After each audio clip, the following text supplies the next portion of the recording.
Chapter 3, Volume 1, Chapter 3 of Berserk, The Guardians of Desire, Part 1. This chapter opens up with our main character, Guts, heading into a new city. And, well, actually, I'm sorry, it starts with it looks like a female, being beheaded by a bunch of different knights because she's accused of being a heretic, or working with heretics. She gets beheaded, and Guts shows up or whatever and grabs the head. Meanwhile, we see this like big, like fucking fat, like dude. He's nobility. He's being called a count, and one of his advisors or underlings is like, what are we going to do? Eventually, His Holiness, who I'm assuming I'm wondering who that might be, if he catches word of us murdering all these people, accusing them to be heretics, he's gonna come down here. And the guy says, no matter, I need to protect my subjects. I need to keep a peaceful existence for my subjects.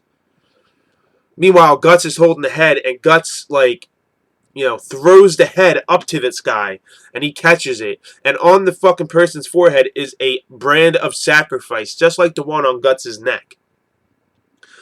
And, the big fat dude immediately, he looks like a demon. You could tell he's evil. He's a demon. Immediately knows that, Guts is the Black Swordsman, and he's like, is he declaring war? What is going on here? So he heads off. Well, he breaks one dude's nose, and he heads off, and he's running, and the Inquisition is after him, and they corner him, and they're like, you are under arrest for conspiring with heretics. If you resist, your life is forfeit. And Guts is like, nah, motherfucker. Cuts two of these dudes in half with his big-ass sword, fucking entrails and guts and whatnot hanging out of their fucking upper body as they fly through the air, and a battle ensues between Guts and the Inquisition members, or what they're calling themselves. And it's just a bloody battle, more badassery by Guts, just totally going in. It looks like he's healed somewhat by now. I don't know if Puck healed him, or if this is like maybe a few days down the road. I don't know exactly the time span between Chapter 2 and Chapter 3, but Puck has healing powers, so perhaps Puck healed him. And as Guts is battling these motherfuckers, just destroying them, he says, Guts, above you! And there's two dudes ready to shoot, bolts at him from a crossbow. And Puck shows his resilience and his usefulness by blinding these two. And then Guts takes out the legs of their archery stand, and basically slices those two in half as well. There's a panel where the dude's holding his sword up, and Guts fucking slices through his sword and through the dude's armor, and he's just totally annihilating these people's armor and their bodies and their weapons. And from Chapter 1, when Puck was saying about the sword, it's too big to be called a sword, this, that, and the other thing. It's a raw heap of iron. There's another dude, I guess one of the Inquisition members, thinking the same thing, which is interesting that he had the same thought as Puck. And he goes, this dude's inhuman. He's swinging this thing around like it's a regular sword. He's cutting through her armor, cutting through her fucking, weapons. The dude's inhuman. And then some big-ass dude shows up. Oh, rather, no. Puck's all gloating. He goes, I guess I saved your life, didn't I? He goes, now you owe me one. And I'm like, what the fuck? And next thing you know, he gets called up by one of the Inquisition members, and Guts takes off the dude's hands. He's like, now we're even. And I literally laughed out loud at that. I'm like, this series is like so dark. It's a dark fantasy. It's a setting, but it has comedy here and there. And like I said, Puck is the comic relief. And you can see the comedy that's going to ensue, even if it's kind of dark and dry and, here and there very vague. It's going to happen with Puck and with, between Guts and Puck. Now, maybe Puck is going to have the same kind of comedy with other characters as well. Then this giant dude shows up, and name's like Captain Zondark or some shit like that. And he's like, that's a nice sword, little man. And he's like, let's see what you can do against my big battle hammer. And Guts is fighting the guy, and Guts is like swiftly evading the swings of this giant battle axe, carefully planning his dodges and whatnot, not having to jump all around, just like moving his head and shit. And it gets to a point where he's against the wall, and he's like, what are you going to do now, little man? You're against the wall. You have nowhere to run. He goes, don't matter how big the weapon is, if you can't handle it right, it's useless. And then the guy goes to swing down, and Guts swings his sword, and it cuts the tip of the warhammer off, and then I guess like it bends the Warhammer's like handle, and it breaks the dude's armor helmet, and it actually fucks this dude's head up. The debris and everything else like cuts into his face, but it doesn't kill him. And Guts is like, I agree, or whatever. And, you know, Guts is ready to battle more of these Inquisition members, and he's like, there's no end to him.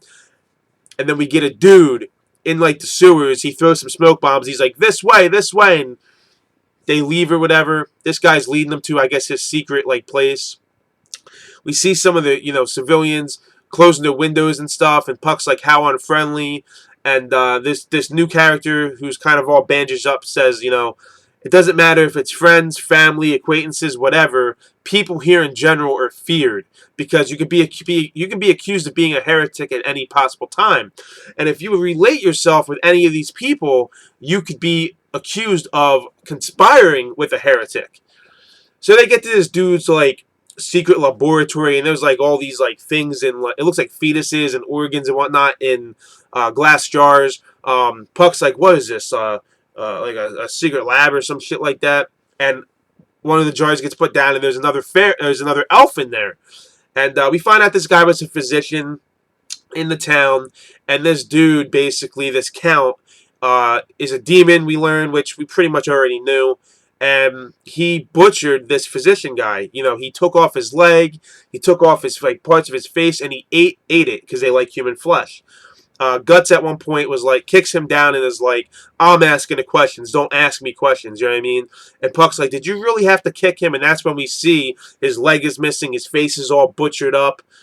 And he goes, I want you to kill him. He is not a human, he is a demon. He ate my leg, he ate parts of my face. I want you to take revenge, I want you to kill him. But first, and then, you know, Guts is like, I'm well aware of what he is. Because at first I want to show you something.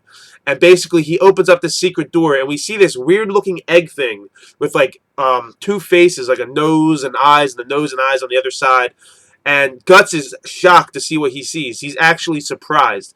And I haven't seen this from the main character yet in the first 2 chapters. But at the end of chapter 3, he's surprised and he's shocked what he sees. And he calls it a behelit or something like that. A behelit, a behelit. A behelit. I don't know how to pronounce it. It's like B-E-H-E-L-I-T. And he's shocked to see it. So obviously Guts has seen this sometime in the past before. Maybe in his childhood or when he was a teenager or whatever. I'm assuming Guts is probably in his late 20s, early 30s. So he knows what it is, and he's actually surprised to see it. And almost like he doesn't want to be near it almost. So I'm going to assume it has something to do with these demons and whatnot. But let me know your thoughts on the chapter, guys. Let me know your thoughts on my thoughts. If you enjoyed the video, or you're a Berserk fan, or you want to see more Berserk, or you want to see more anime and manga reviews and content from me in general, and you think I deserve it, hit that like button. Subscribe if you're a new viewer as well. And just thanks for watching, guys. This has been my review for Berserk Chapter 3, Guardians of Desire, Part 1. Hope you enjoyed it, and I'll catch you in the next Berserk video.